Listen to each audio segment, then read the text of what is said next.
कहाँ तक हुआ था, ये वाला हुआ था derivation? After reason for optimist.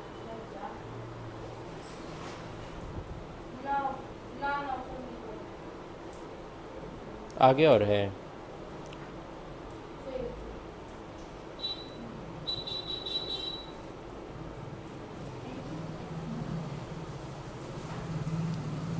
कितना नंबर पेज है तुम्हारे पास कि नहीं पीडीएफ? 105।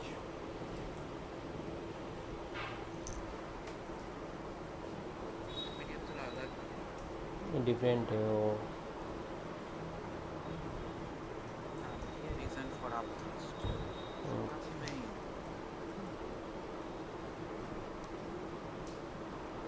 हूँ। ये दूसरा है ना?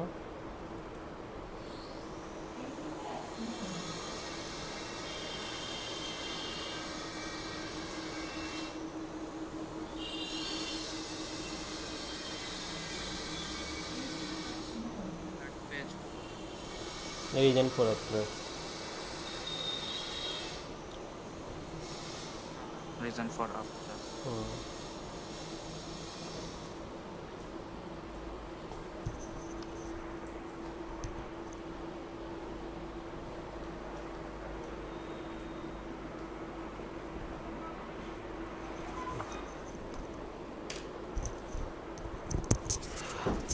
रीजन फॉर अब्सोल्यूट में क्या दिया है? We have read that a liquid contain in a vessel exert pressure at all point and in all direction.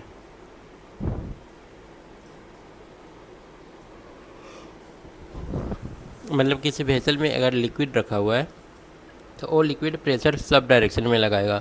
The pressure at A point in liquid is same in all direction. मतलब किसी एक point की बात करें, कोई भी एक point लेंगे तो वहाँ पर चारों डायरेक्शन में जो प्रेशर होगा या फिर अपथर जो होगा वो इक्वल होगा। It increases with depth inside the liquid. और लिक्विड के अंदर जैसे जैसे हम लोग जाते हैं प्रेशर क्या होगा, बढ़ेगा। When a body, say a block of area of cross section A is immersed in liquid, the pressure P2 exerted upward on the lower face of block is more than pressure P1 exerted downward on the upper face of block। मतलब बोल रहा है कि अगर हम लोग एक block को डाल दें पानी के अंदर तो वहाँ पर जो प्रेशर होगा, ऊपर वाला जो पॉइंट है उस पर प्रेशर कम होगा और नीचे वाला जो पॉइंट है उस पर प्रेशर ज़्यादा होगा। जैसे यहाँ पर दिखाया है ना, ए वाला P1 है और ये P2 है। तो ए लिक्विड में ज़्यादा नीचे है तो यहाँ पर प्रेशर ज़्यादा होगा और यहाँ पर प्रेशर कम होगा। अच्छा यहाँ पर भी दिया हुआ है, ठीक है। तो हम लोग का प्रेशर P1 जो होगा वो कम होगा, P2 ज़्यादा होगा।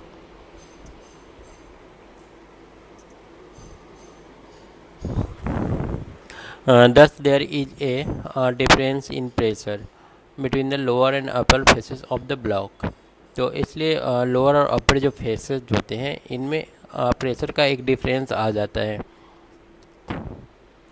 और फोर्स हमारा जो होता है प्रेशर इनटू एरिया होता है। The difference in pressure due to liquid on the two faces of block cause a net upward force. इसमें जो अपवर्ड फोर्स लगता है कितना लगेगा, P2 माइनस P1 नेट मिला कुल मिला करके। क्योंकि एक प्रेशर ऊपर से नीचे लग रहा था, एक नीचे से ऊपर लग रहा था, तो दोनों का जो डिफरेंस होगा, हाँ ज़्यादा वाला में से कम वाला को घटा देंगे तो वही नेट प्रेशर होगा।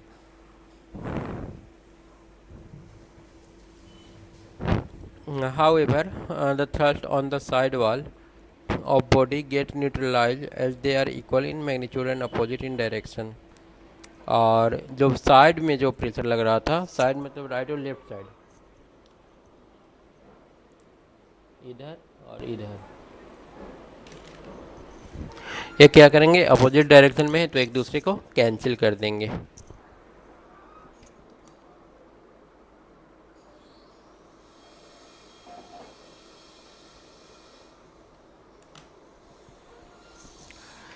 If thin sheet is immersed in a liquid, अगर पतला शीट हम लोग लिक्विड में डालते हैं तो the pressure on it's both surface will be nearly same. तो इसके दोनों सरफेस पर जो प्रेशर होता है वो लगभग सेम होता है। So the liquid will exert negligible upthrust on it, causing it to sink into the liquid due to its own weight। तो जब हम लोग पतला सीट कुछ डालते हैं पानी के अंदर, तो उस पर जो प्रेशर लगता है नीचे से भी उतना ही लगता है, ऊपर से भी उतना ही लगता है, क्योंकि पतला है तो ज़्यादा फर्क होगा नहीं प्रेशर का। तो प्रेशर का डिफरेंस तो एक दूसरे को कैंसिल कर देगा ऊपर से और नीचे से, तो रह जाता है उसका वेट। वेट की वजह से क्या होता है, डूब जाता है लेविना।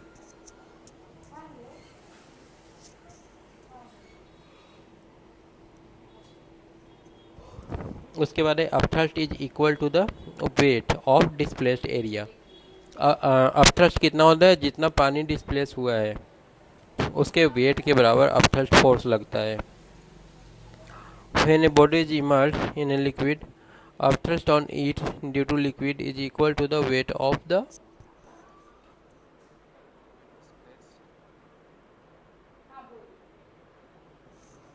liquid displaced by the submerged part। अब इसी का प्रूफ मतलब दिया है। अब यहाँ पर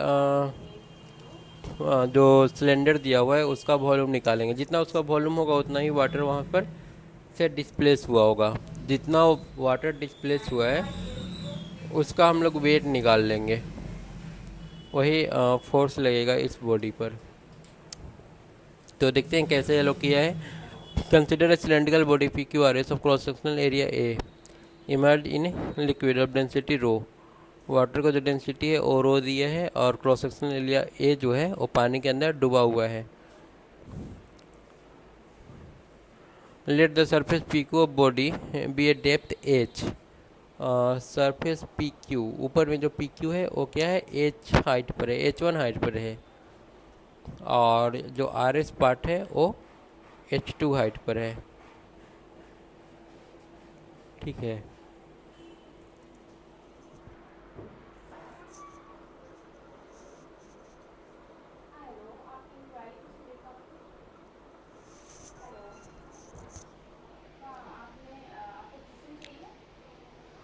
eight depth H one pressure कितना होगा, एच वन पर हम लोग अगर प्रेशर निकालेंगे तो रोजी एच होगा। रोजी एच ऊपर में पढ़े थे ना प्रेशर के बारे में, फार्मूला ऊपर बताया गया है,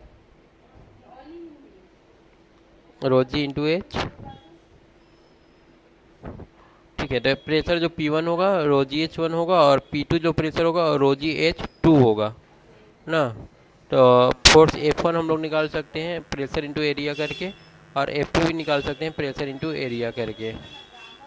The horizontal thrust at various point on the vertical side of body get balanced because liquid pressure is same at all the point। जो हॉरिजॉन्टल थ्रस्ट लग रहा था वो एक दूसरे को कैंसिल कर देगा, क्योंकि वो चारों तरफ से लग रहा है ना। हॉरिजॉन्टल थ्रस्ट का मतलब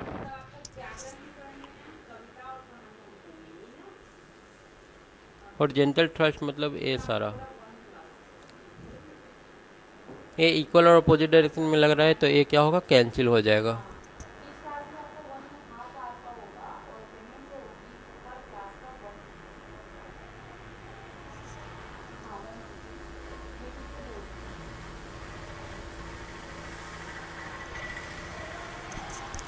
तो अब हम लोग देख रहे हैं कि हम लोग का जो फोर्स टू हो रहा है वो फोर्स एफ वन से बड़ा हो रहा है ना। तो जो नेट फोर्स रिजल्टेंट फोर्स आएगा हम लोग का F two minus F one आएगा यहाँ पर।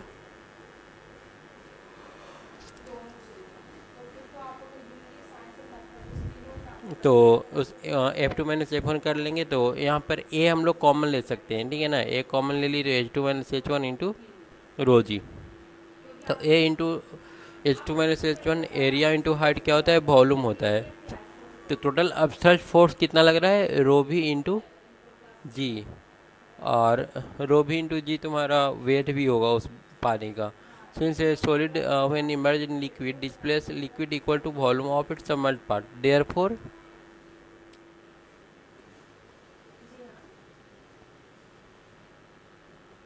रो भी जी बराबर volume solid state density of liquid और एक्सेलरेशन ड्यू टू ग्रेविटी। तो हम लोग रो भी जी को लिख सकते हैं वेट ऑफ लिक्विड। ठीक है। तो कुल मिला के हम लोग को यही प्रूफ करना था कि जो अपथर्स्ट लगता है वो डिस्प्लेस वाटर के वेट के बराबर होता है। तो यहाँ पर हम लोग रो भी जी देख रहे हैं, वो वेट है डिस्प्लेस वाटर का।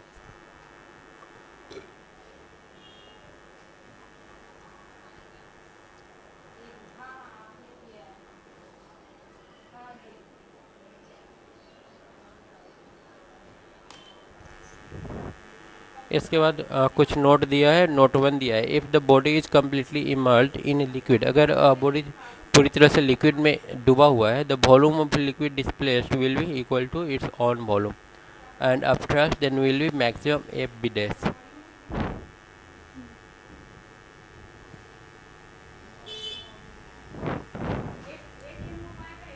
मतलब अगर पूरी तरह से बॉडी डूबा हुआ है तो टोटल अपथ्रस्ट फोर्स उसके वेट के बराबर लगेगा।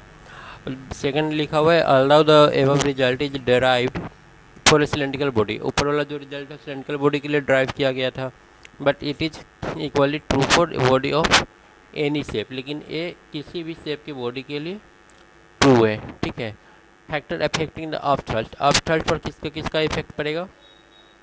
तो सबसे पहले तो इफेक्ट पड़ेगा magnitude of body submerged in liquid, कि बॉडी जो है वाटर में कितना सबमर्ज्ड है।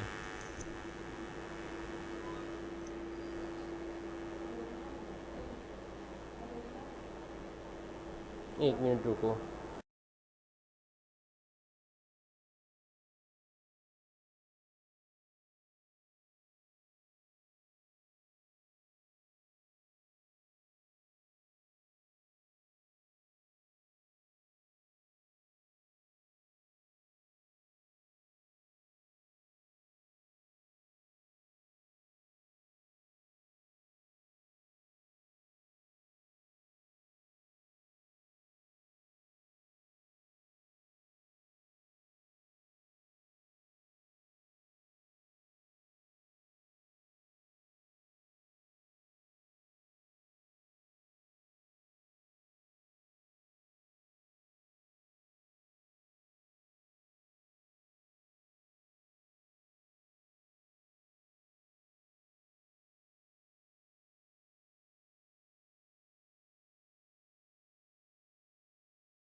चलो इसके बाद क्या है, effect of upthrust. Effect of upthrust is that the weight of body immersed in a liquid operate to be less than its actual weight. मतलब कि अगर इसका इफेक्ट क्या होगा, वही तो होगा, अगर बॉडी को डालेंगे पानी में तो हल्का दिखाई देगा। तो यहाँ पर एक एक्सपेरिमेंट किया है, lifting of a bucket full of water from A well, कुआं में से अगर हम लोग निकाल रहे पानी से भरे बाल्टी को, तो क्या होता है, जैसे जैसे ऊपर आता है वो भारी होते चला जाता है, जब तक पानी के अंदर रहेगा हल्का लगेगा, but as soon it start coming out of the water, जैसे ही मतलब वाटर सरफेस से बाहर निकलता है, it appear to become heavy, ये क्या होता है, भारी लगने लगता है।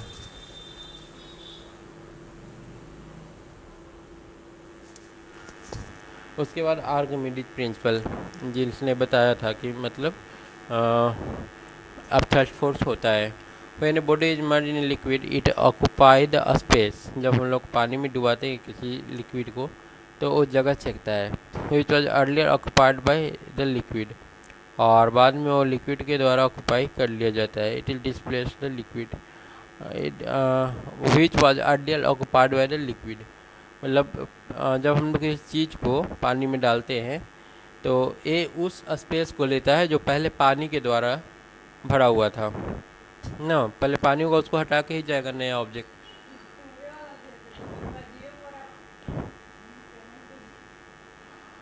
इट डिस्प्लेस द लिक्विड, ये लिक्विड को क्या करता है, डिस्प्लेस करता है, ठीक है। The volume of liquid displaced by the body is equal to the volume of submerged part of the body. कितना वॉल्यूम पानी का हटेगा, जितना हम लोग वॉल्यूम डुबाएंगे दूसरा ऑब्जेक्ट का। So body experience and upthrust equal to weight of the liquid displace by it. तो जितना लिक्विड डिस्प्लेस होता है उस लिक्विड के वेट के बराबर अब थ्रस्ट फोर्स लगता है ऊपर की ओर। It is the upthrust due to which a body immersed in a liquid appear to be of weight less than its real weight। Upthrust force की वजह से ही ऑब्जेक्ट जो है वो हल्का दिखाई देता है। The apparent loss in weight is equal to upthrust on the body. और वेट में जो अपेरेंट लॉस होता है वो किसके बराबर होता है? अपथ्रस्ट के बराबर होता है। This is called the Archimedes principal, और इसी को हम लोग आर्किमिडीज प्रिंसिपल बोलते हैं। Archimedes principle states that when a body is immersed partially or completely in a liquid, it experiences an upthrust।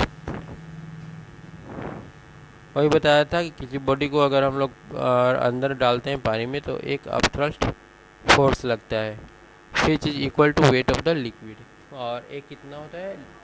Liquid के वेट के बराबर होता है।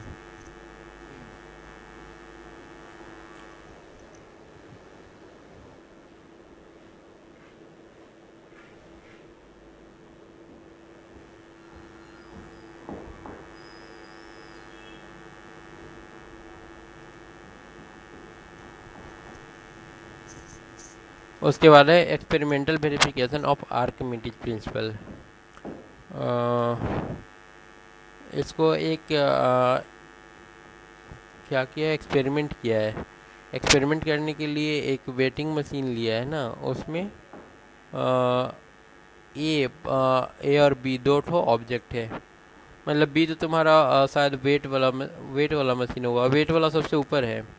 Take two cylinder A and B of the same volume का दो cylinder लिया है। The cylinder A is solid and the cylinder B is hollow. B hollow है और ए सॉलिड है।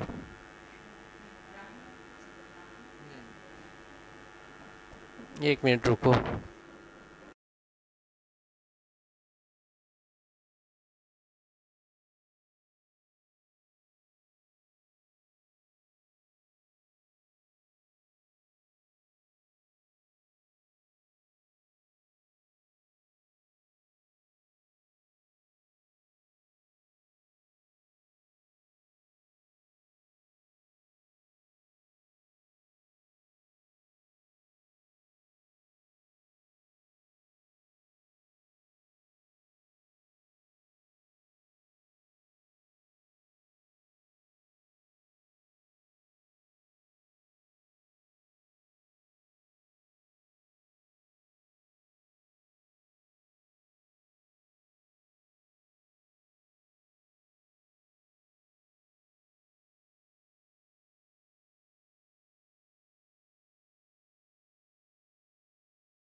हाँ क्या लिया है, take two cylinder A and B of same volume, दो सेम वॉल्यूम का सिलेंडर लिया है। The cylinder A is solid and cylinder B is hollow, A solid है और बी क्या है, हॉलो है।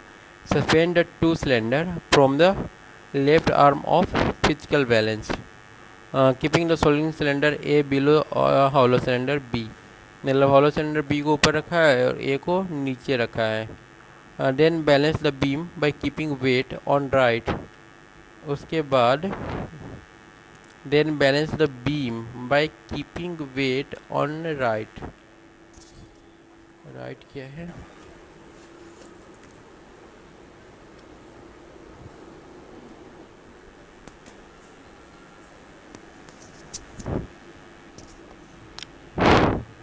Balance the beam by keeping weight on right arm of the balance. In this situation both cylinder A and B are in air, अभी क्या है, ए और B दोनों एयर में है, ठीक है, मतलब अभी लटका करके रखा है, पानी अभी नहीं डाला है, बाद में डी में पानी डालेगा ना। The solid cylinder A is now completely immersed into water contained in a bucket bigger D placed on a bench C as shown in figure. बाद में इसमें क्या किया है, पानी डाल दिया है।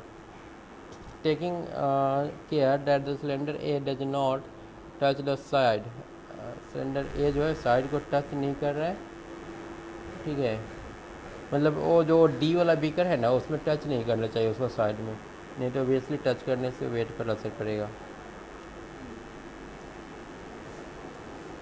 It is observe that the solid cylinder A loses weight, तो इससे क्या होता है, ए का वेट में लॉस आता है। That is the left arm of the balance rise up, तो इसका जो लेफ्ट आर्म होगा बैलेंस शीट का वो ऊपर बढ़ेगा। Obviously the loss in weight is due to the upthrust, तो ये लॉस किसकी वजह से हुआ है, तो अपथ्रस्ट की वजह से। Now pour water gently in hollow cylinder B, अब धीरे धीरे पानी डालना है सिलेंडर बी में till it is completely fill. It is observe that the beam balance again, again के बाद बीम बैलेंस अगेन ना, मतलब वेट बढ़ के फिर से वो बैलेंस पे हो गया, ऊपर डालेंगे तो फिर से वेट बढ़ेगा। कितना पानी डालना पड़ेगा, तो जितना इसका वॉल्यूम है इस सिलेंडर का, मतलब इसको पूरा फुल करना पड़ेगा तब जाकर के बैलेंस होगा फिर से।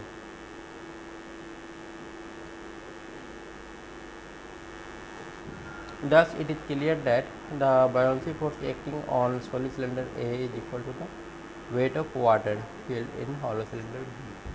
तो इससे पता चल जा रहा है कि जितना पानी का वेट है सिलेंडर बी में उतना ही अपथ्रस्ट फोर्स लगा है। Since the cylinder A and B both have the equal volume, A और बी दोनों का की वॉल्यूम सेम था, so the weight of the water in hollow cylinder B is just equal to, तो इसलिए wait भी क्या होगा, दोनों का इक्वल होगा। Hence the buoyancy force again acting on the cylinder A is equal to the weight of water displace, मतलब इतना सारा करके सिर्फ यही बताने की कोशिश कर रहा है कि अपथ्रस्ट फोर्स जो होता है उतना ही लगता है जितना किसी मटेरियल को पानी में डुबाने से जितना वाटर डिस्प्लेस होता है, मतलब डिस्प्लेस्ड वाटर के वेट के बराबर ही अपथ्रस्ट फोर्स लगता है।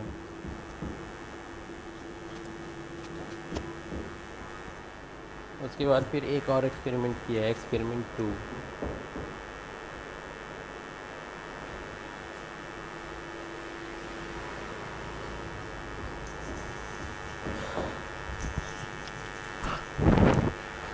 टेक ए सॉलिड, सॉलिड लिया है, वहाँ पर नीचे दिखाया है सॉलिड रेड कलर का।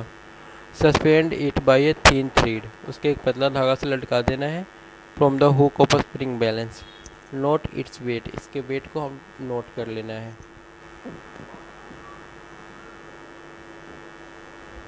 अभी वेट को नोट करके क्या करेगा, इसमें पानी डाल देगा ना, तो ये ऊपर चला जाएगा, फिर पानी गिरेगा तो फिर नीचे आ जाएगा।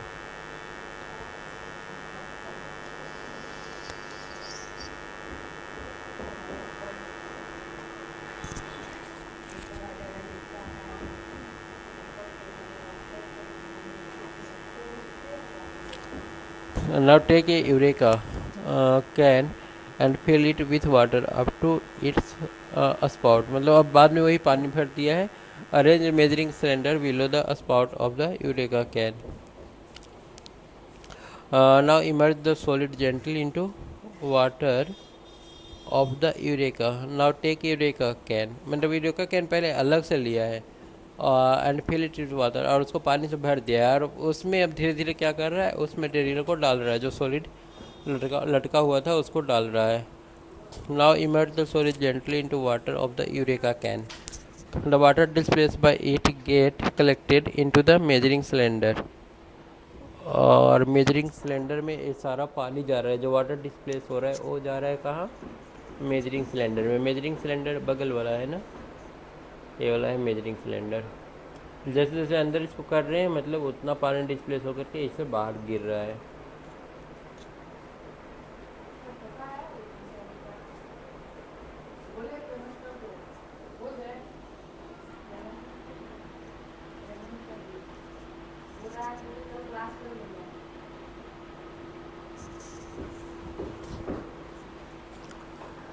ठीक है, अब 5.6 में बोला है the solid weight 300 g, weight of the solid and volume of the water collected in the measuring cylinder. ठीक है, in figure 5.6 the solid weight 300 g F in air and 200 g F when it is completely emerge in water.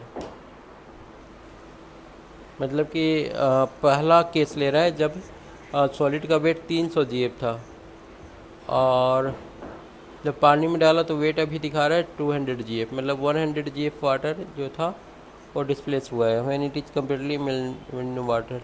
Volume of water collected in the measuring cylinder is 100 ml, और मतलब उस solid को जब पूरा डुबा दिया गया तो वेट इसका कितना लॉस हुआ है, वेट लूज हुआ है 100 जी एफ, मतलब हाँ, और 100 cm3 जो मेजरिंग सिलेंडर था उसमें पानी जमा हो गया है।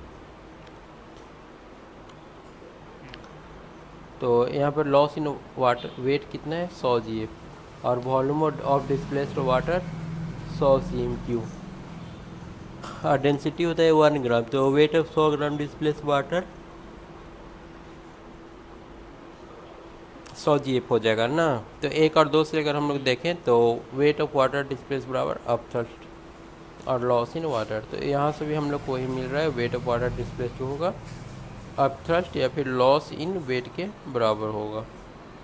Thus, the weight of the water displaced by solid is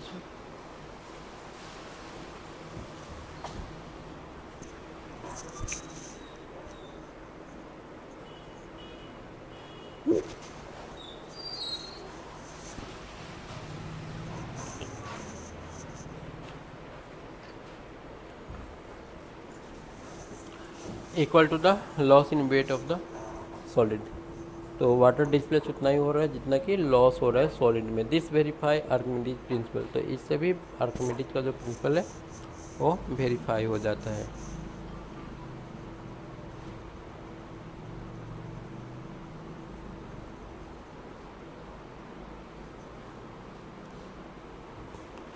अब उसके बाद है सॉलिड बॉडी। अगर किसी का डेंसिटी पानी की डेंसिटी से ज़्यादा है तो वो क्या होगा, डूब जाएगा पानी के अंदर, और अगर डेंसिटी कम है तो वो क्या होता है, तैरता है।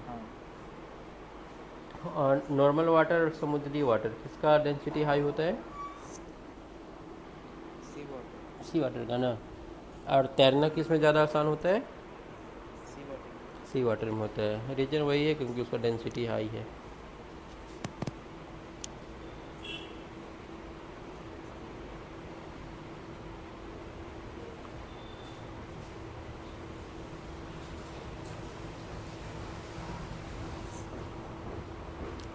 तो यहाँ पर दे दिया है, और वेट जो होता है किसी भी बॉडी का वो रो भी जी होता है, मतलब पता ही है।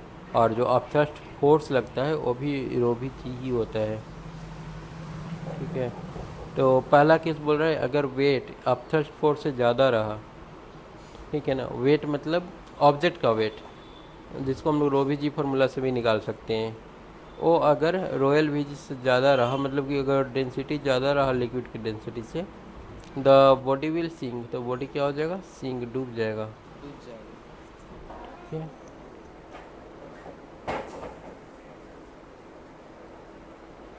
और दूसरा केस लिया है जब इक्वल रहेगा रो बराबर रो एल, मतलब डेंसिटी ऑफ लिक्विड और डेंसिटी ऑफ ऑब्जेक्ट वो दोनों सेम रहा, बॉडी विल फ्लूट, बॉडी क्या होगा, तैरेगा।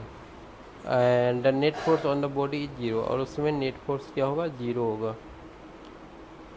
और थर्ड केस लिए है अगर डेंसिटी कम रहा तो body will float due to net force F B minus F W. तो यहाँ पर अपथ्रस्ट फोर्स ज़्यादा ही रहेगा जो कि अपवर्ड की ओर एक्ट करेगा। And only that much volume भी of the body and will submerge inside the liquid due to which upthrust balance the weight W. The net force on the body is zero in this situation also. Last line क्या लिखा है, रोयल, ठीक है, the body will float due to net force acting upward and only that much volume of the body will submerge. अभी भी मतलब body का कुछ पार्ट तो डूबेगा, एकदम से वो पानी पे नहीं रहेगा, उतना पार्ट तो डूबेगा ही जितना मतलब उसका वेट है। वेट और अपथ्रस्ट जब तक इक्वल ना हो जाए तब तक वो डूबता रहेगा, क्योंकि अगर बॉडी को तुम रखोगे थोड़ा सा पार्ट अगर जाएगा पानी के अंदर तो थोड़ा सा ही पानी डिस्प्लेस होगा, तो अपथ्रस्ट फोर्स तो बहुत छोटा लगेगा। तो उस हल्का अपथ्रस्ट फोर्स बैलेंस नहीं कर पाएगा बॉडी को, तो थोड़ा सा तो डूबना पड़ेगा, थोड़ा सा डूबेगा तब वेट के बराबर अपथ्रस्ट हो जाएगा, ठीक है। उसके बाद वो छल आ जाएगा, उसके बाद वो और नहीं डूबेगा, उसके बाद तैरेगा। तैरेगा उसके बाद।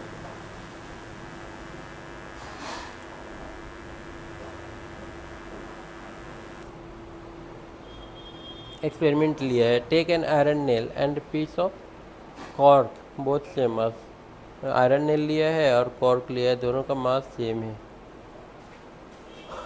First place the iron nail on the surface of water contain in a cup. Nail sink को रखेंगे, अगर नेल को रखेंगे तो वो डूब जाएगा। It implied force of gravity on the iron nail pulled it downward, it is greater than upthrust. इसका मतलब कि नेल पर लगने वाला जो अपथ्रस्ट है वो कम है कंपेयर टू नेल के वेट से। उसके बाद कॉर्क रखेंगे तो डूब जाएगा, इसका मतलब कॉर्क पर लगने वाला अपथ्रस्ट जो है वेट से ज़्यादा है।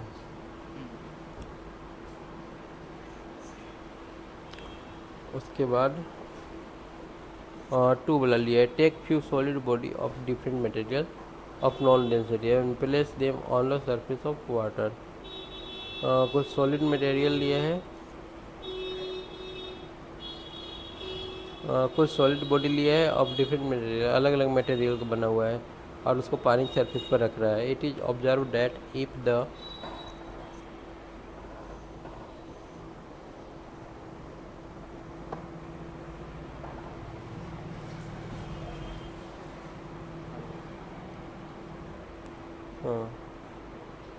if the density of material of body is equal to the less than the density of water it float। तो डिफरेंट डिफरेंट मटेरियल लिया है, अगर उसमें किसी का डेंसिटी कम रहा तो तैरेगा, implying that the upthrust on the body due to some part is equal to the its weights. इसका मतलब कि जितना डूबा है उतना ही अपथ्रस्ट ऊपर की ओर लग रहा है। Different body float on water which their different volume inside water. तो अलग अलग जो बॉडी होता है वो पानी पर तैरता रहता है, डिपेंड करता है उसके डेंसिटी पर। इफ अगर डेंसिटी वाटर के बराबर रहा the body will float with whole of its volume inside water. तो ये तैरेगा लेकिन इसका पूरा बॉडी पानी के अंदर रहेगा। While if rho less than rho water, और अगर उसका डेंसिटी वाटर से कम रहा तो ये क्या होगा, पानी के अंदर तैरेगा ना, ओनली व्हेन वॉल्यूम इनसाइड। तो इसका थोड़ा सा पार्ट जो है पानी के अंदर जाएगा ताकि अपथ्रस्ट फोर्स उस पर लग सके। On the other hand if the density of material of body is more than the density, और अगर डेंसिटी ज़्यादा रहा तो ऑब्जेक्ट क्या होगा, डूब जाएगा। Thus the body of density greater than that of the liquid sink in it.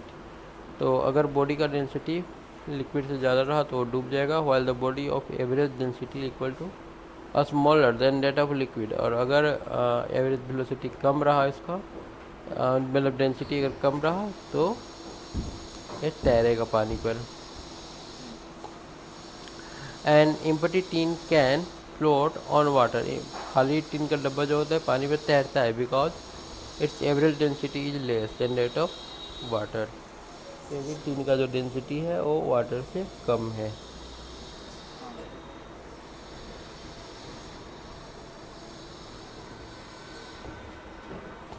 और यहाँ पर एक चीज़ ध्यान देना, एवरेज दिया है। अगर हम लोग तीन वाटर का बात करें तो तीन का डेंसिटी ज़्यादा है, लेकिन यहाँ पर एवरेज डेंसिटी लिया है। एवरेज डेंसिटी में आ जाएगा वाटर का डेंसिटी और प्लस तीन का डेंसिटी, सॉरी वाटर नहीं मतलब एयर का डेंसिटी प्लस तीन का डेंसिटी, क्योंकि एयर भी है ना उसमें। एयर और मटेरियल का डेंसिटी। हाँ, एयर प्लस मटेरियल का एवरेज।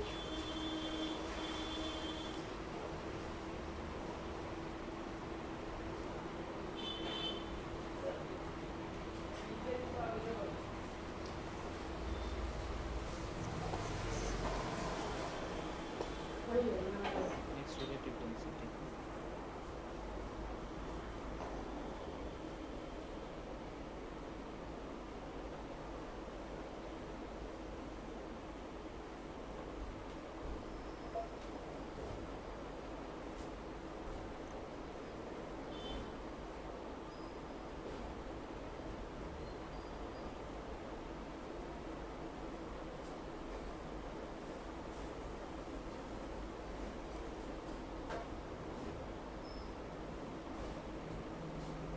करेंगे नेक्स्ट करें,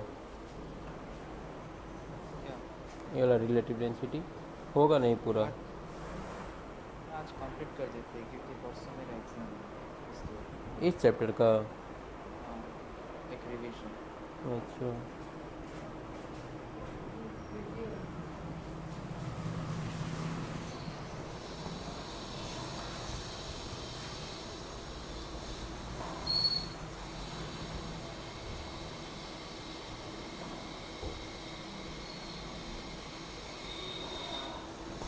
हाँ, डेंसिटी क्या है? डेंसिटी रेशियो होता है ना मास और वॉल्यूम का। It is equal to volume of different substance such as wood etc we find. Mass per unit volume. हाँ, मास बटा वॉल्यूम होता है।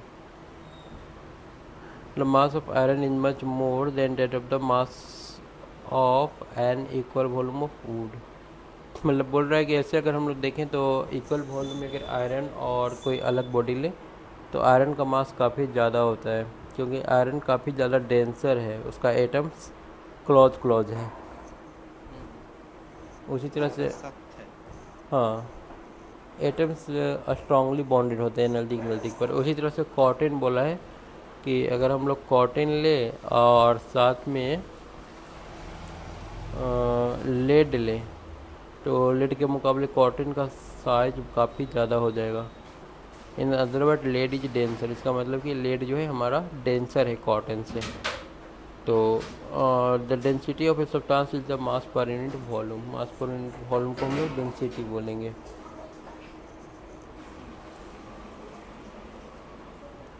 यूनिट क्या हो जाएगा? वॉल्यूम का मास का किलोग्राम और वॉल्यूम का मीटर क्यूब सेंटीमीटर क्यूब ना, तो किलोग्राम पर सीएम क्यूब हो जाएगा।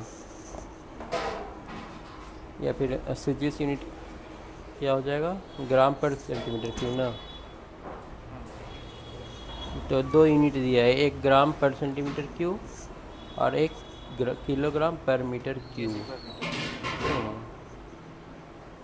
तो ऐसा यूनिट हो जाएगा किलोग्राम पर मीटर क्यूब ना, और सीजीएस हो जाएगा सेंटीमीटर ग्राम ग्राम पर पर सेंट। Centimetre cube. हाँ,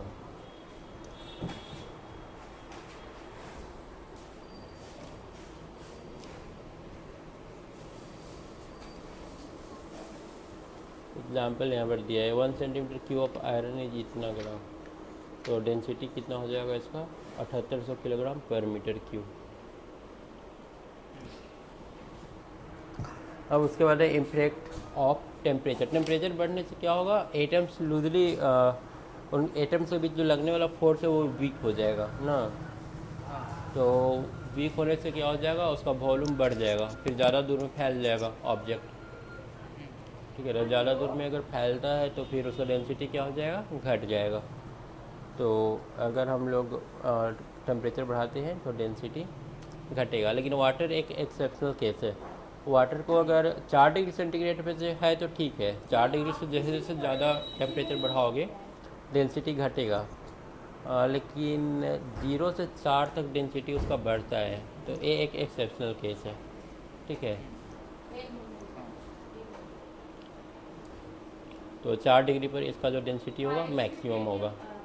इसका ग्राफ कुछ ऐसे आता था ना, शायद पीछे हम लोग पढ़े थे शायद। 4 डिग्री पर मैक्सिमम डेंसिटी होता था, और इधर फिर घटेगा, इधर भी घटेगा। आप फोन पे करोगे ना तो 9147 पे करोगे, अगर गूगल पे करोगे देन आप 8340 पे करोगे।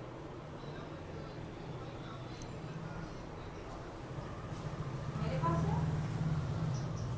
उसके बाद है रिलेटिव डेंसिटी। जी हाँ। Relative density of substance is the ratio of density of the substance to the density of water. तो रिलेटिव डेंसिटी अगर निकालना है किसी चीज़ को, तो हम लोग उस चीज़ का डेंसिटी लेंगे और उसको डिवाइड कर देंगे वाटर के डेंसिटी से। अब यहाँ पर ध्यान रखना है कि वाटर का जो डेंसिटी लेंगे वो हम लोग मैक्सिमम डेंसिटी लेंगे, मतलब कि 4 डिग्री सेंटीग्रेड पर। हम्म। क्या बोल रहे हैं? Thus, relative density of substance is also defined as the ratio of mass of substance to the mass of equal volume of water। तो देखो, डेंसिटी को हम लोग मास के टर्म में लिख सकते हैं। अभी यहाँ पर डेंसिटी है, लेकिन डेंसिटी बराबर कितना होता है, मास इंटू वॉल्यूम। हम्म। तो वॉल्यूम वॉल्यूम कैंसिल हो जाएगा, ये मास का रेशियो हो जाएगा। हम्म। 1 मिनट रुको तो।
यहाँ पर थे ना, रिलेटिव डेंसिटी देख लिए, तो हम लोग डेंसिटी के और डेंसिटी में से अगर हम लोग वॉल्यूम को कैंसिल कर दें तो वो क्या हो जाएगा, मास का रेशियो हो जाएगा। और एक क्या है, एक रेशियो है, जो रेशियो का कोई यूनिट नहीं होता है, जो रिलेटिव डेंसिटी का कोई यूनिट नहीं होगा। कहाँ गया?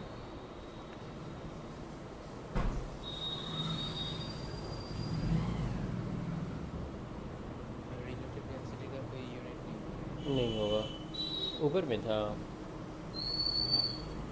चला गया कहीं पर, ऊपर में था क्या, हाँ। ऊपर में था शायद। हाँ। Relative density. यहाँ पर है।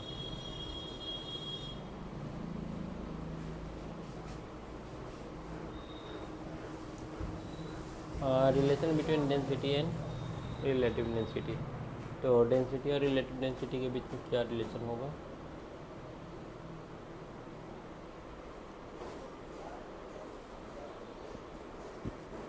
In CGS system density of water at 4 degree centigrade is 1 ग्राम/cm³। So the relative density of substance is equal to numerical value of the density of the substance. मतलब कि रिलेटिव डेंसिटी जो हो जाएगा, density of substance in gram बटा 1 ग्राम/cm³। ये क्या दिया हुआ है, एक बार फिर से इसको देखते हैं। ये दिया है, in CGS system density of water at 4 degree centigrade is 1 gram. अच्छा, हम लोग फार्मूला यही लेते थे ना, ऊपर में लिखते थे डेंसिटी ऑफ ऑब्जेक्ट, जो भी सब्सटेंस का डेंसिटी मेजर करना है उसका डेंसिटी लेते थे, और नीचे में हम लोग वही वाटर का डेंसिटी ऑफ लेते थे। वाटर। हाँ, तो वाटर का तो 1 ग्राम होता है सीजीएस में, तो हाँ। नीचे में वही 1 ग्राम ले लिया है। तो 1 × RD ही रह जाएगा। इसका मतलब कि RD बराबर रिलेटिव डेंसिटी बराबर डेंसिटी ऑफ सब्सटेंस। उसके बाद ऐसे यूनिट में आएंगे तो 1000 का फ़र्क होगा। किसी भी सब्सटेंस का जो डेंसिटी होगा वो रिलेटिव डेंसिटी के 1000 टाइम्स होगा। मतलब रिलेटिव डेंसिटी में 1000 से मल्टीप्लाई करेंगे तब उस ऑब्जेक्ट का डेंसिटी मिलेगा। तो ये रिलेशन है रिलेटिव डेंसिटी और डेंसिटी का। तो डेंसिटी ऑफ कॉपर देखो 8.9 है, वही रिलेटिव डेंसिटी भी 8.9। ये कॉपर के केस में दोनों सेम है, मरकरी के केस में डिफरेंट है। सिल्वर का 0.8 है, 10.8 है। रिलेटिव डेंसिटी 10.8 और डेंसिटी 10.8, दोनों 10.8 ही है। हाँ तो डेंसिटी और रिलेटिव डेंसिटी में क्या अंतर हो गया? तो डेंसिटी का यूनिट होगा सबसे पहले, इसका कोई यूनिट नहीं होगा। और डेंसिटी जो सब्सटेंस का है it is mass per unit volume, ये मास पर यूनिट वॉल्यूम है। और ये क्या है? डेंसिटी ऑफ सब्सटेंस और वाटर की डेंसिटी का रेशियो है। अब यहाँ पर बहुत सारा ऑब्जेक्ट का अलग अलग डेंसिटी और रिलेटिव डेंसिटी दे दिए हैं।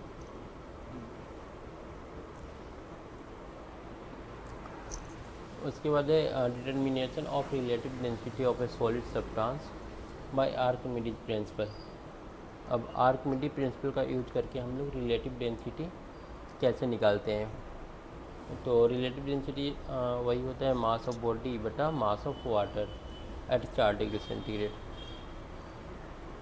वॉल्यूम दोनों का सेम होना चाहिए। तो रिलेटिव डेंसिटी हम लोग निकालेंगे, वही चीज़ फिर से लिखा है। मास ऑफ वाटर बराबर मास of water displace in body, ऐसा होगा। Using Archimedes principal, mass of water of volume equal to that of the body is obtained by finding the mass of water displaced by the body। मतलब कि जो upthrust force होता है जितना wait होगा, जितना बॉडी का जितना वॉल्यूम डिस्प्लेस होगा, वाटर को डिस्प्लेस करेगा, उस वाटर का जो वेट होता है वही हम लोग अपथ्रस्ट फोर्स लेते हैं। तो वहाँ पर लेकिन एक चीज़ वेट लेते हैं, तो यहाँ पर मास कैसे लिख रहा है?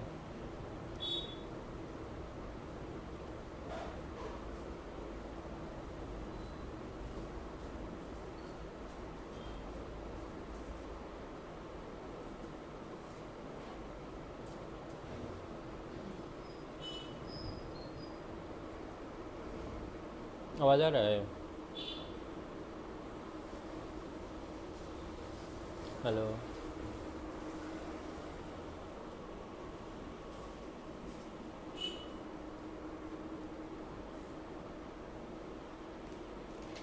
हाँ आ रहा है। अरे अच्छा।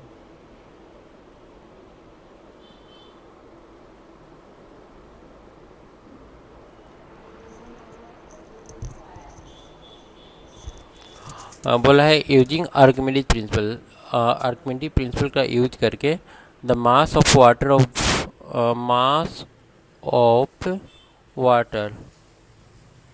Volume equal to that of the body. मतलब उस वाटर का मास जिसका वॉल्यूम उस बॉडी के वॉल्यूम के बराबर है, is obtain by finding the mass of water displaced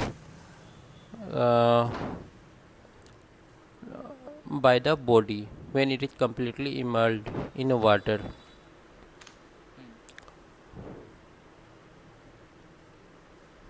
body completely immerse. हाँ मतलब बोल रहा है ना।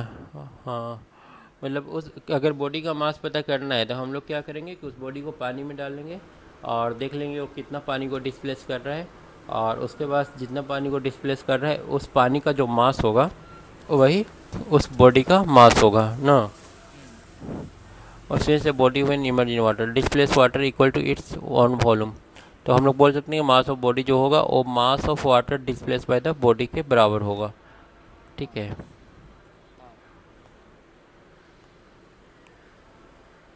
तो अगर ऊपर नीचे जी से मल्टीप्लाई कर देंगे तो ये वेट में कन्वर्ट हो जाएगा। तो वेट ऑफ बॉडी बटा weight of water displace by the body. अब कितना पानी डिस्प्लेस हुआ ये हो जाएगा loss in weight of the body in water, या उसको अपथ्रस्ट फोर्स बोलते हैं ना।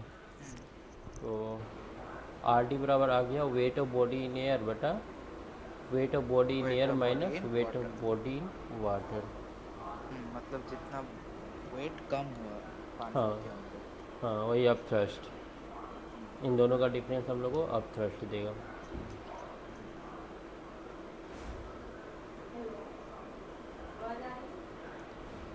Thus, to find relative density of a solid body using Archimedes principle, we have to weight the body first in air and then in water। तो हम लोग को पहले एयर में वेट मापना पड़ेगा, फिर पानी में मेजर करना वाटर। पड़ेगा। हाँ।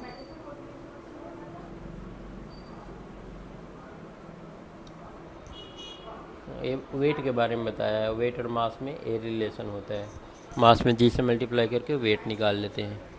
Now we shall describe the procedure to determine the relative density. अब कैसे इसको निकालेंगे? व्हेन द पहला केस है when solid is denser than water and insoluble in it. Solid अभी क्या है, वाटर से ज़्यादा डेंसर है। और दूसरा केस निकालेंगे जब सॉलिड कम डेंसर होगा तब।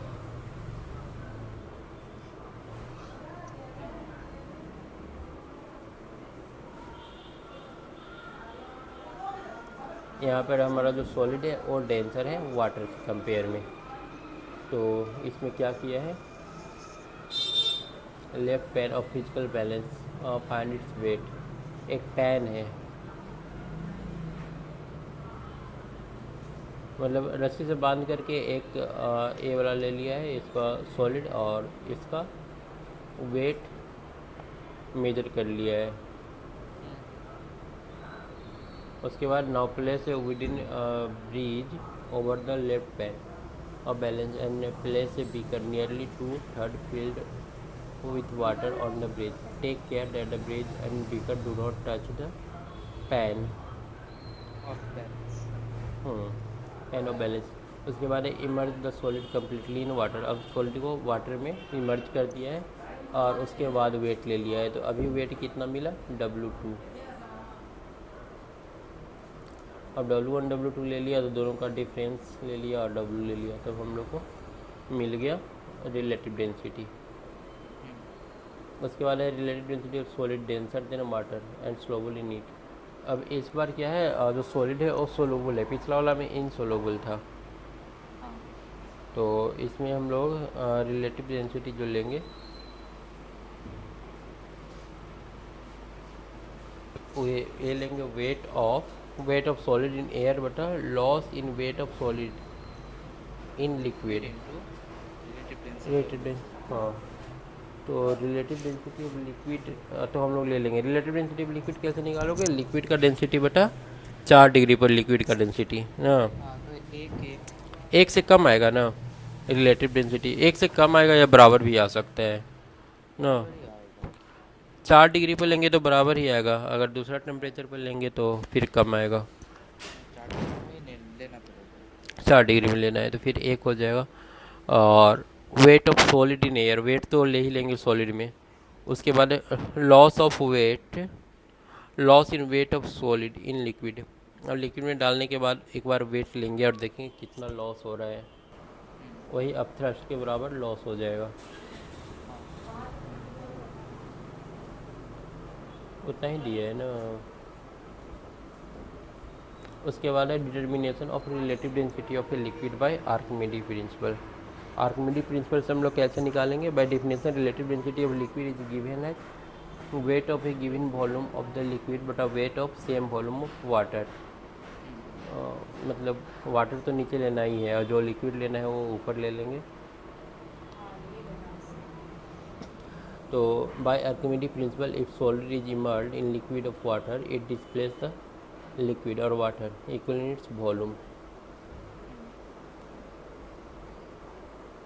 तो यहाँ से आ जाएगा weight of liquid displace by body बटा weight of water displace by the same body. तो यहाँ पर इक्वल टू हो जाएगा weight of body in air बटा weight of body in liquid. Air में निकाल लेंगे वेट और लिक्विड में भी निकाल लेंगे। उसके बाद नीचे में फिर weight of body in air और weight of body in water. मतलब एक वाला में लिक्विड था और यहाँ पर वाटर है। तो W1 तो दोनों सेम रहेगा क्योंकि वेट ऑफ एयर में ले रहे हैं। तो ए W1 और 2 3 एक है वाटर के लिए, ए लिक्विड के लिए है और ए वाटर के अंदर इसका वेट है। हाँ,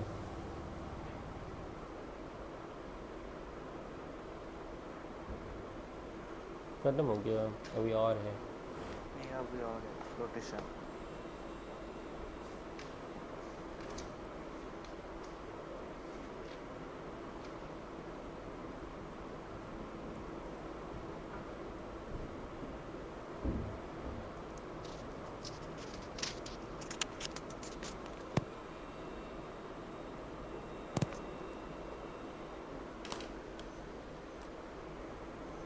इसको भी कर ही दे। हम्म, क्या? इसको भी कर ही दे। हाँ 15 मिनट थोड़ा रुक जाओ, 15 मिनट भी सब कर रहे हैं। 15 मिनट तुम तब तक देख लो पीछे का। हाँ मैं न्यूमेरिकल्स देख लेता हूँ। हम्म।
हेलो।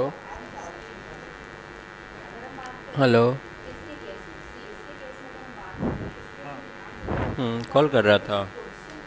हाँ, मैं बोला था आप जवाब नहीं दे रहे थे इसलिए। ओह अच्छा, एक्चुअली हेडफोन हम निकाले हुए थे इसलिए। स्टार्ट करें इसको। चलो, प्रिंसिपल ऑफ फ्लोटेशन क्या है इसमें। We have read that when a body is emerge in a liquid, जब हम लोग बॉडी को लिक्विड में इमर्ज करते हैं तो वहाँ पर दो फोर्स काम करता है। बता दो कौन कौन सा फोर्स काम करेगा। एक आप थ्रस्ट, दूसरा। फोर्स ड्यू टू हाँ, gravity. Force due to gravity, M G जो लगता है। तो वही बोला है, एक ग्रेविटी की वजह से और दूसरा of thrust through the center of buoyancy B, that is the center of gravity of the displaced liquid. The upthrust is equal to magnitude or weight of the liquid displaced. This force has a tendency to make the body float. Upthrust जो होता है ऊपर की ओर लगता है और जिसकी वजह से बॉडी क्या होता है, तैरता है। यहाँ पर दोनों दिखाया है, वेट्स नीचे और अपथ्रस्ट ऊपर। इन मैग्नीट्यूड वेट जो होता है वो volume of body into density of body और जी का वैल्यू, और जो अपथ्रस्ट फोर्स होगा वो volume of submerge part of body, मतलब जितना पार्ट डूबा रहेगा, अगर यहाँ पर इतना डूबा है तो इतना दूर का लेंगे वॉल्यूम। और डेंसिटी ऑफ लिक्विड, अपथ्रस्ट में ध्यान नहीं रखना कि हम लोग डेंसिटी ऑफ लिक्विड लेते हैं, और into g. Obviously the upthrust F B is maximum when the body is completely emerged. तो बॉडी जब पूरी तरह से डूबा हुआ होगा तब हम लोग का जो अपथ्रस्ट फोर्स होगा वो क्या होगा, मैक्सिमम होगा। डिपेंडिंग अपॉन वेदर द, एक ही चीज़ इतना बार लिखा है ना इस बुक में कि दिमाग खराब हो जाता है। फिर से देखो वही चीज़ लिखा हुआ है। थ्री केस हो सकता है, एक में डब्लू ज़्यादा हो सकता है, एक में बराबर हो सकता है और दूसरा में कम हो सकता है। तो फिर से केस वन लिया है, जब डब्लू ज़्यादा रहेगा, डब्लू ज़्यादा रहेगा तो क्या होगा, डूबेगा ना। In this case the body will sink as shown in figure 5.10। तो इसमें बॉडी डूब जाएगा, the body will sink shown in figure. The apparent weight of body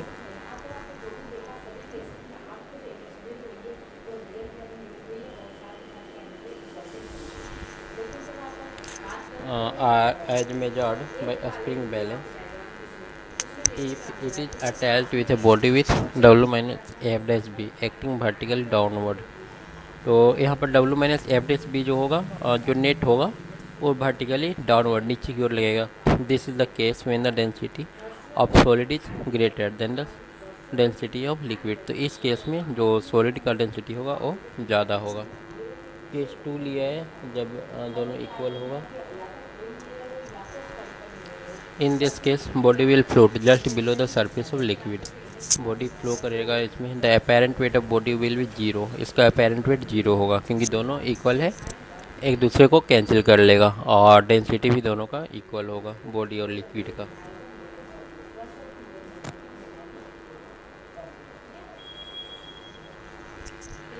third लिया है, when W is less than F dash B, that is the weight of the body is less than the weight of the liquid displaced by the heat when it is held completely immersed in the liquid। आवाज़ आवाज़ return, क्या? आवाज़ return आ रहा है, आ रहा है अभी भी। आगे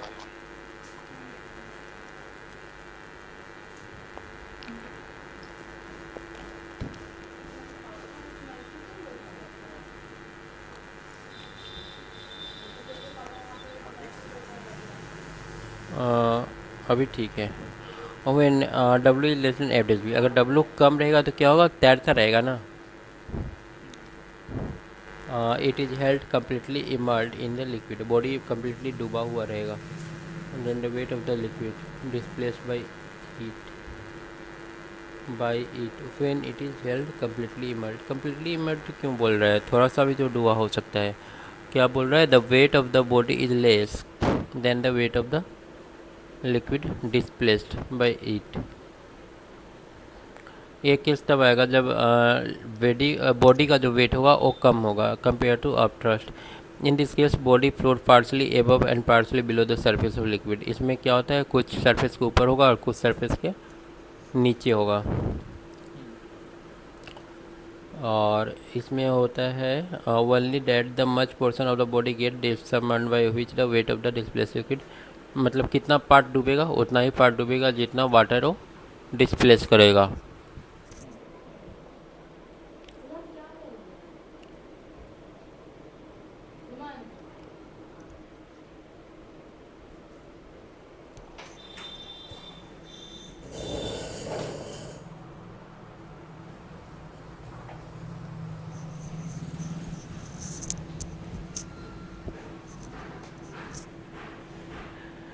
इसमें बोला है weight W act at the centre of the gravity G of the body, while upthrust force AB act at the center of buoyancy B which is directly below G के नीचे हम लोग का buoyancy force काम कर रहा है, and weight W is equal to upthrust AB only due to the submerged part of the body, और जितना पार्ट डूबा हुआ है उतना पार्ट में हम लोग का AB और W एक दूसरे के इक्वल हो जाता है।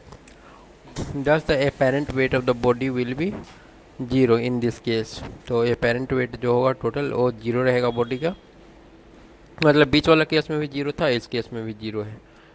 Density of body is less then the density of liquid, body का यहाँ पर डेंसिटी कम रहेगा। तो अब हम लोग नीचे पता कर सकते हैं वेट ऑफ बॉडी बराबर wait of liquid displace by the submerged part of body. तो बॉडी का जो वेट होगा वो कितना होगा जितना लिक्विड डिस्प्लेस हो रहा है, वही चीज़ है। जितना बॉडी लिक्विड डिस्प्लेस हो रहे हो। हाँ, मतलब जितना बॉडी वाटर को डिस्प्लेस करेगा उस वाटर के वेट के बराबर ही अब थ्रस्ट होगा।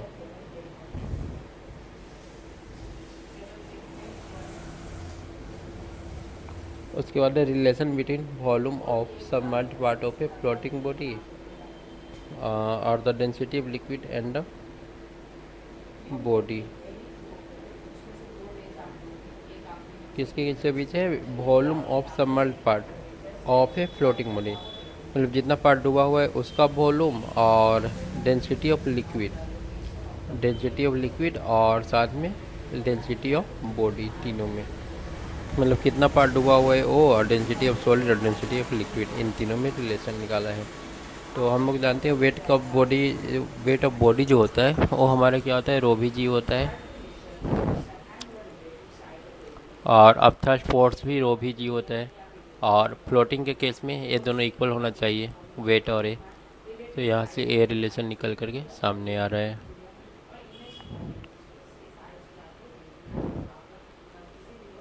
A cork of density इतना while floating in water will have इतना part immersed inside water।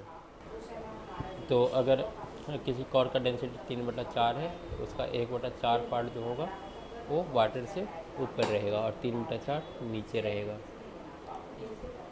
उसके बाद है क्यूब ऑफ आइस, इसका 90% जो पार्ट होता है इसका डेंसिटी 0.9 है, तो 90% इसका जो वॉल्यूम है वाटर में डूबा रहेगा और बाकी 10% ऊपर रहेगा। क्यूब ऑफ आइस का। हाँ, आइस का जितना मतलब डेंसिटी रहेगा उतना पार्ट पानी के अंदर जाएगा और बाकी तैरता रहेगा। जैसे डेंसिटी 0.9 है तो 90% पानी के अंदर रहेगा। लेकिन जब लेकिन आइस तो तैरता। हाँ, तैरेगा लेकिन उसका थोड़ा थोड़ा मतलब इस तरह से तैरेगा, ये पानी यहाँ तक रहेगा इसमें, मतलब पूरा नहीं रहेगा, कुछ उसका पार्ट अंदर रहेगा पानी के।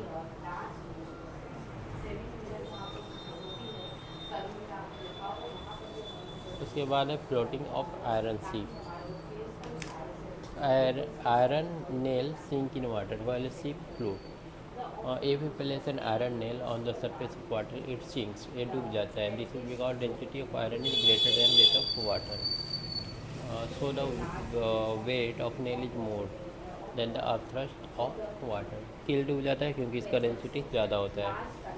On the other hand ship are also made of iron, ship भी आयरन का ही बना होता है, बट डू नॉट सिंक।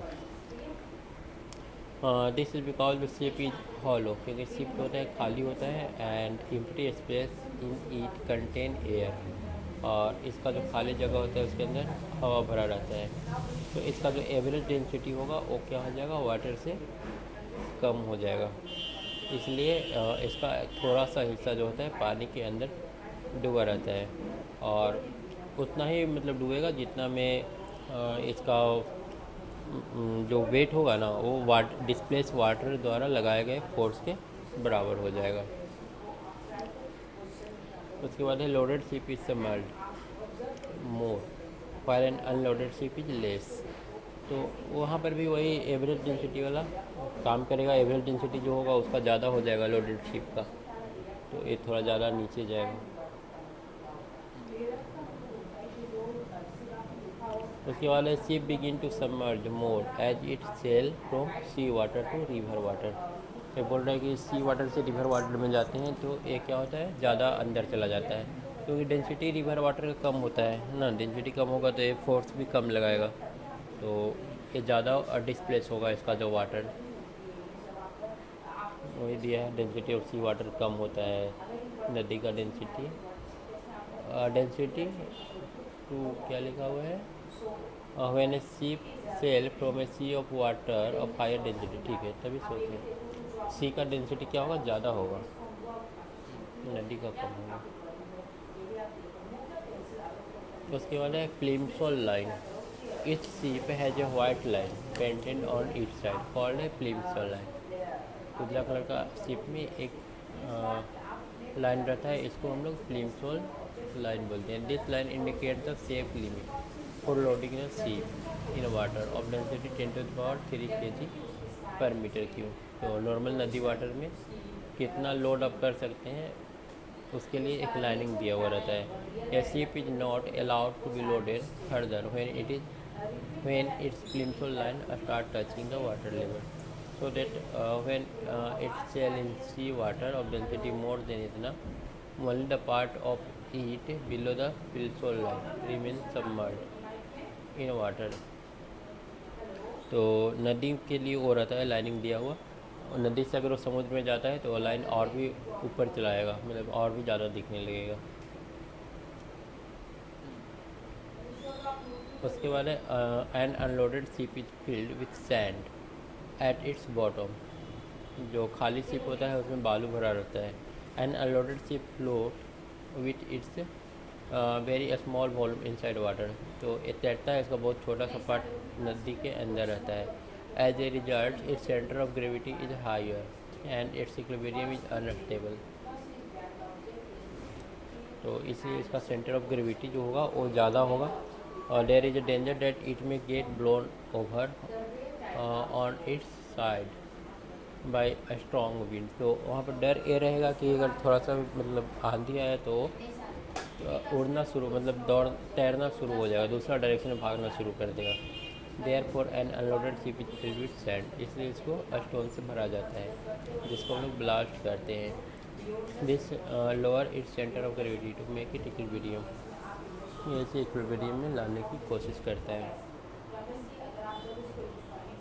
उसके बाद है flotation of human body.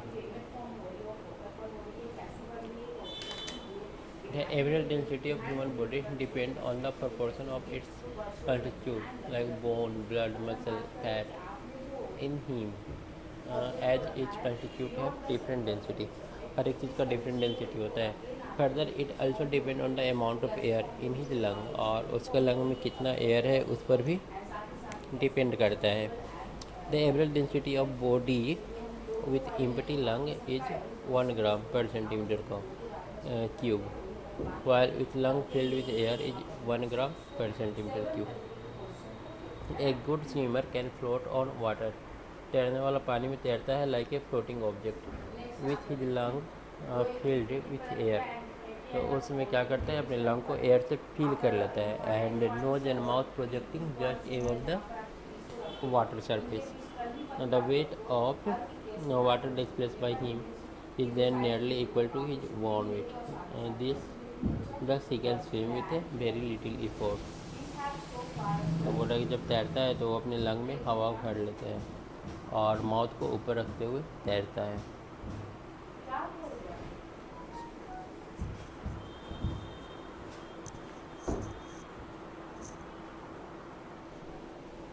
It is easier for a man to swim in sea water in compare to fresh water.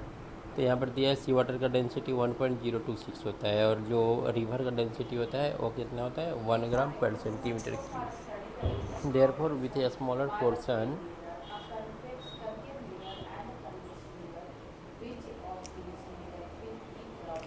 of its body will have to be submerged in water, so it becomes difficult to swim in a river. In the Dead Sea, the density of water is much more. Dead Sea में काफ़ी ज़्यादा density है, therefore a man can easily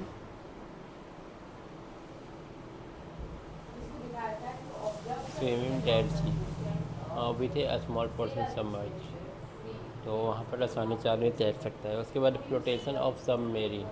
A submarine is a fish shaped water tight boat provided with several blast tank in its front and rear part। तो blast tank इसमें आगे और पीछे दोनों तरफ लगा होता है। Figure 5.13 show the portion of a submarine to explain its flotation. It is provided with periscope. It is provided with periscope so that the driver could see above the water surface even when the submarine is well inside the water। इसमें periscope होता है, किस लिए होता है? So that the driver could see above the water surface, और ताकि वो वाटर सरफेस के ऊपर देख सके। Even when the submarine is well inside the water, तो ये इनसाइड वाटर होगा फिर भी वो वाटर सरफेस को देख सकेगा।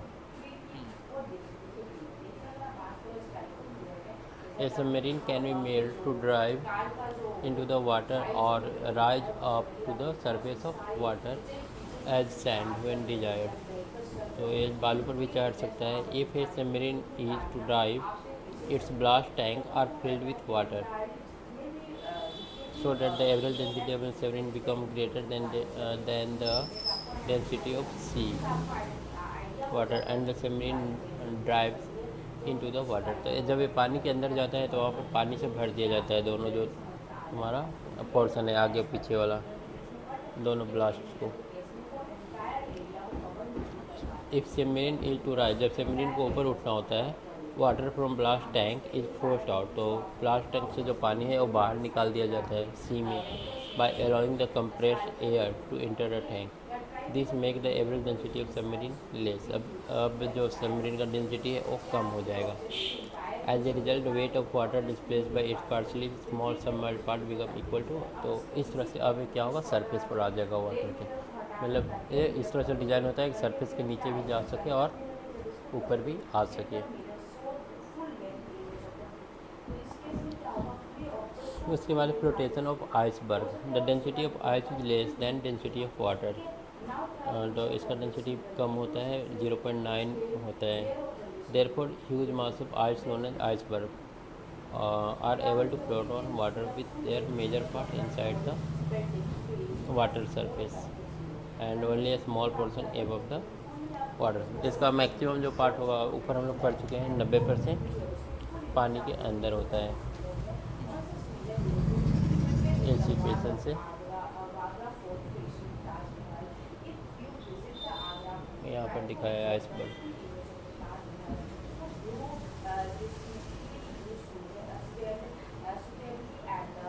ये दोनों में क्या फ़र्क है, 1 और 2 एग्जाम्पल दिया है। इसमें float on water with volume इतना बिलो द सरफेस, और इसमें दिया है सी में दिया है, और ये शायद नॉर्मल वाटर में दिया है।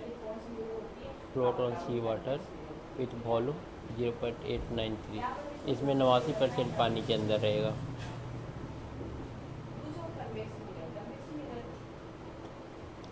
उसके बाद iceberg are dangerous for ship, ये जहाज़ के लिए डेंजरस होता है। Iceberg being lighter than water, ये पानी से क्या होता है, हल्का होता है। Float on water with their major part, इसका मैक्सिमम पार्ट जो होता है पानी के अंदर होता है, and only a small part outside water since portion of iceberg inside the water surface depend upon the density of sea water. Therefore for the driver of ship it become difficult to estimate the size of iceberg. तो मतलब ice का ऊपर वाला हिस्सा देख करके हम नहीं बता सकते हैं कि कितना बड़ा ये आइसबर्ग है। Thus, an iceberg is very dangerous for the ship as it may collide with ship and cause damage. तो जब पता ही नहीं चलेगा कितना बड़ा है तो मतलब टकराना भी उसे ज़्यादा रिस्की है. No change in level of water on melting of floating ice. Ice जब पिघलता है तो वाटर के लेवल में कोई चेंजिंग नहीं आता है. When floating ice piece of ice melt into water, it contract by the volume equal to volume of ice piece above the water surface while floating on it. Hence the level of water will not change. तो जब ये पिघलेगा तो water में convert हो जाएगा तो उसका volume जो होगा जो कम होगा ना थोड़ा वाटर में जो कन्वर्ट हो जाएगा वॉल्यूम कम होगा तो पूरा पिघल जाने के बाद भी जो वाटर का लेवल है वो नहीं बढ़ेगा. उसके बाद है flotation of fish. Many species of fish have an organ called a swim bladder. इसका ऑर्गन स्विम ब्लैडर. ब्लैडर. हाँ, स्विम ब्लैडर का ऑर्गन बना होता है. It act like the blast. ये इसका ब्लास्ट की तरह काम करता है. जैसा कि सबमरीन में टैंक था वैसा इसका ब्लाडर होगा. When a fish as a rise up in water, जब ये वाटर में ऊपर चढ़ता है it diffuses gas from its food into the bladder. तो ये क्या करता है गैस फ्लूड से वाटर में भर लेता है. सो इट्स वॉल्यूम इंक्रीज और इसका जो वॉल्यूम होता है बढ़ जाता है. And it's average density decrease और इसका जो एवरेज डेंसिटी है वो घट जाता है. This increase the volume of water displace by fish. तो इस तरह से अब थ्रस्ट भी ज़्यादा लगने लगेगा. So its volume decreases and density increases. When fish has to come down, जब नीचे जाना होता है तो एक क्या करता है ब्लाडर को खाली कर लेता है. मतलब स्विम ब्लाडर के पर डिपेंड करता है कि ये ऊपर रहेगा या नीचे. उसके बाद है rising of balloon. When A light gas hydrogen और helium is filled in balloon, the weight of air displaced by the inflated balloon become more than the weight of the gas filled balloon when it rise up. तो यहाँ पर भी upthrust ज़्यादा हो जाता है. Balloon dull not rise indefinitely, मतलब infinite height तक नहीं जाएगा balloon. The reason is that the density of air decrease with altitude. जैसे जैसे हम लोग ऊपर जाते हैं डेंसिटी क्या होता है घटता है. Therefore, as the balloon gradually goes up, the weight of the displaced air decreases. It keeps on rising as long as the upthrust on it exceeds its weight. जब तक अपथ्रस्ट वेट से ज़्यादा है तब तक ये ऊपर चढ़ेगा फिर रुक जाएगा. When upthrust become equal to its weight, it stop rising further. जब इसका अपथ्रस्ट वेट के बराबर हो जाएगा तो ये फिर क्या हो जाएगा रुक जाएगा.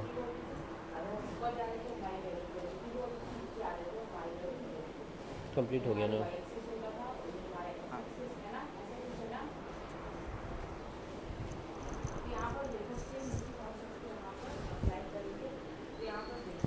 हाँ. छोड़ देते हैं.